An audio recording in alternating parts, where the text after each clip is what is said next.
First, plug the Type-C control cable into the Type-C port on the left side of the camera body.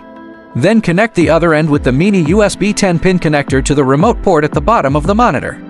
Now proceed with the connection settings on the monitor. Tap the screen to bring up the menu, then tap External Device Connection, select Wired. Tap Connect. When the camera control panel appears on the monitor, it means the connection is successful. Tap Rec, starts or stops video recording on the camera. When the camera is set to still photo mode, tap the shutter button, triggers the shutter. Tap Iris, adjusts the aperture value. Tap Shutter, adjusts the shutter speed. Tap ISO, adjusts the ISO sensitivity. Tap Focus in AF mode, enables touch focus and touch tracking directly on the monitor.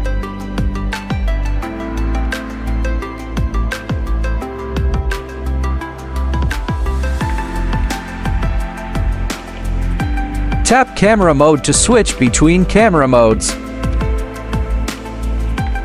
Tap WB, selects or changes the white balance mode. When white balance is set to K, tap CT to adjust the color temperature. When ISO is set to auto or the camera is in automatic modes, tap EV to adjust the exposure compensation value.